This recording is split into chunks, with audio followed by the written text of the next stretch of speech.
welcome to Marathon Recon, a mile-by-mile preview of the LA Marathon. Today we're running mile 5. I'm your host, Martise Moore, your Run Faster coach, and today my guest runner is Kendra. Today we're going to learn all about Kendra's running growth journey. She's running the LA Marathon this year, and she's also running for the charity Back on My Feet. So let's get started. In the background you see the Disney Concert Hall, which is one of the most beautiful buildings downtown. And on our left we're running past the Music Center, and on the right is Grand Park, one of the nice parks downtown. So, Kendra, yes. How many times have you run the LA Marathon? This will be my 3rd time. Okay, your 3rd time, yeah. Wow. So, what made you decide to run it the first time? The first time I decided to run the LA Marathon was I had a fundraising opportunity. So I decided, why not run a bigger marathon, such a bigger running community that I've grown with. So it's pretty exciting. Okay. On a larger scale. So tell us a little bit about mile 5, since you have 2 times experience with it. Tell us what it's like. I mean, right now it seems pretty flat, so that's cool. We just, on mile 4, you just finished the hill. So I realized that typically when you're going uphill, you're exuding all your energy. Right. And then you get to the top and you're kind of dead. All right. So that's a big reminder that you just gotta take it easy coming up. You're 5 miles in. Pace yourself, because this is where you start to realize maybe you're gassing out. Yeah, it's starting to get real. Yeah. you put your hands down, your breathing changes. Some people are just getting warmed up, which is good, but it's definitely an indicator, okay, do I need to feed myself? Like, how can I readjust? Okay, so tell us about the crowd. Like, does it start to disperse a little bit when you get to mile 5 after that hill? I feel like there's a lot of crowd support around here, especially because you're coming up a hill. There tends to be a lot of bands that are called, which is nice. Coming up a hill to hear some band music as you're like struggling, so it's good. And here's the Catholic Cathedral right here. It's beautiful. Yeah, so there's bands? Yes. That's cool. So there's local bands and groups and whatnot. And we come down this hill, so obviously. Yeah, so now we're running downhill now. And this is where you can get more of your speed back. Okay. Once you catch up on your breathing in that small amount of time right there, sometimes you just take off. You know? Right. Yeah, but gradually, because this is pretty steep right here. Yeah. So that's pretty cool. Yeah. Got light here. Yeah, so don't let mile 4's hill psych you out. It is a little bit of a challenge, and you're like, wow, already? But it's fairly short, and you get benefited right away by getting to go back downhill on this mile. And it's definitely okay. A lot of people walk up the hill. You know, if you're gonna walk, I always recommend speed walking. Right.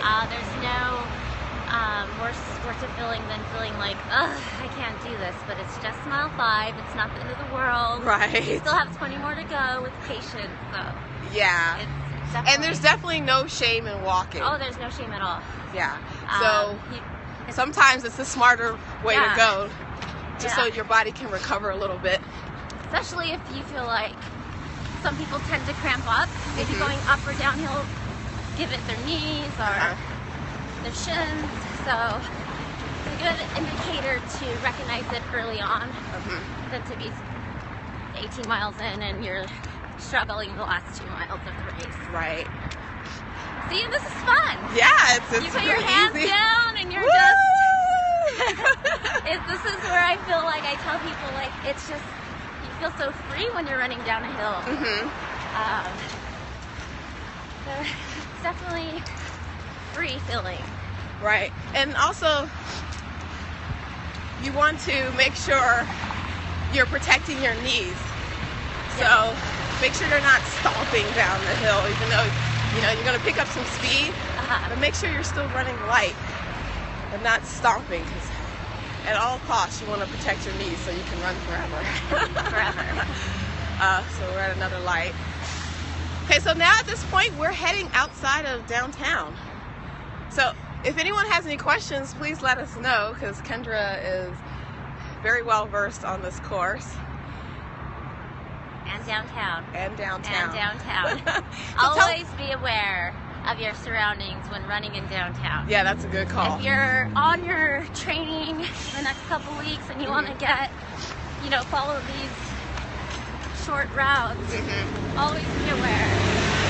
Okay, so tell us about some of the running groups that you train with to prepare for the marathon. I definitely, my primary group is the Downtown Los Angeles Running Group, which I found on meetup.com for almost 4 years ago.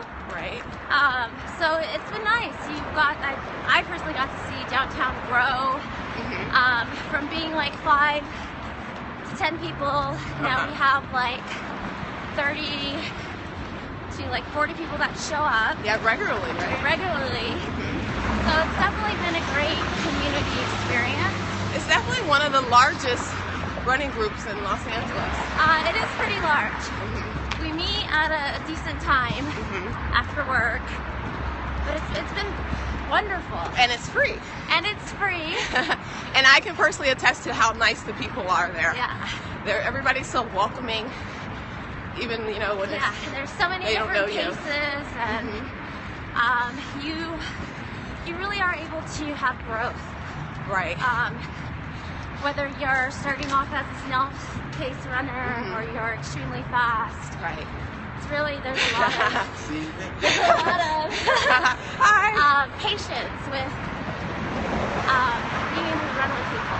Talk. You're not talking when you're running. You're not really pushing too hard. Yeah. So. That's a good point. Like if you can talk when you're running, then that means that's a pretty comfortable pace. Yes. And you want to stay comfortable definitely in the beginning of the marathon, because I think a lot of people, they have these goals, especially if they're trying to set a PR. Yes. And they say, oh, I feel great. Yeah. I'm going to take off. And they take off. And when it gets around mile 20, things like that. Hit the wall. Exactly. Yeah. It comes back to bite you in the end. So definitely want to make sure you stay on target with your pace that you trained for. Yes. And it's typically hard to get in that mindset, but it really makes the biggest difference. Right. What was one of your biggest fears when you did the marathon the first time? Well, the first time, I really hadn't trained on the course, so I was just all in. Right. But I would say that the heat, not being prepared in that sense, and how to address, hey, I need to eat. Right. I need to cool myself down. So just being practical with the does, I call them, in running. But last year, I feel like I nailed it pretty well. Oh, in that heat, really?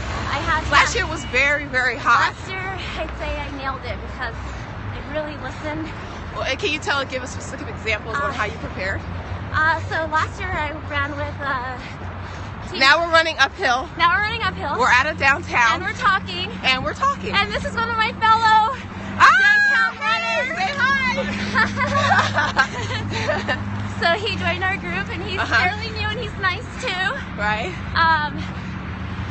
Well, last year I ran with a team called NutriBullet. Oh, okay. And I really learned the essentials of hydrating yourself.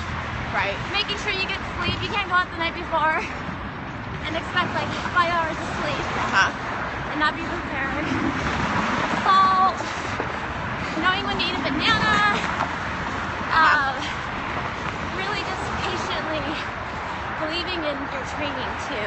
Right, exactly. I think that's super critical. You start to question yourself when things get tough and you're like, wow, it's so early. Yes. Yes. But stick to the plan. Even if you're not hungry, You need to eat. you need to eat. Even addressing, hey, usually at mile 13 I have to go to the restroom. Right, Like, okay, what did I eat the night before? right. Like, in your training, you start to play with things. Like, does this gel work for me? Right. Should I be eating some oranges or nuts, or like feeding yourself? It's very, very important.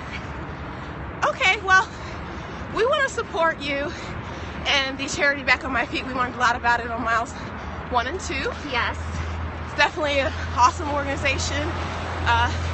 Just tell us briefly what Back on My Feet does. So, Back on My Feet, I got introduced to And Back why on- you're part of the organization, why you're running for them. I got involved with Back on My Feet in 2013, and Team Homeboy Industry. So basically, it's a nonprofit that has different chapters, whether it be homeless, U.S. vets, and through running, they're able to incorporate these, what I like to call, kind of like therapy or just sessions where they keep the members accountable for running miles. Right. And what better way to help get someone out of, hardships than something so free like running. Right. So it's a great nonprofit. Awesome. Okay, well, how can we support you? Do you have a page that we can go to and I am some on, donations? I have a hero page. And yeah. Okay, well, we'll get that link from you and we'll post it with the video Yes. so everyone can. Yeah, all proceeds will be greatly appreciated. I also throw out there that I will run with you. I can't cook, but I definitely have some good jokes. So it's all for a good cause. Oh, good jokes. You can share with us now. But yeah. Okay, well, we're here, and we pretty much ran uphill a lot, right? Yes. So we're at the end of mile 5. Yes. And as you can see, we were able to talk the entire time. So it's a nice gradual hill. But again, make sure you keep your pace. Yes. And Patient. exactly. So definitely make sure you check out Kendra's page on how to donate or be a part of Back on My Feet. And if you have any questions for me, make sure you tweet me at GreenRunner LA. And we'll see you tomorrow for mile 6 at 7 a.m. And until then, keep running. Have a good day.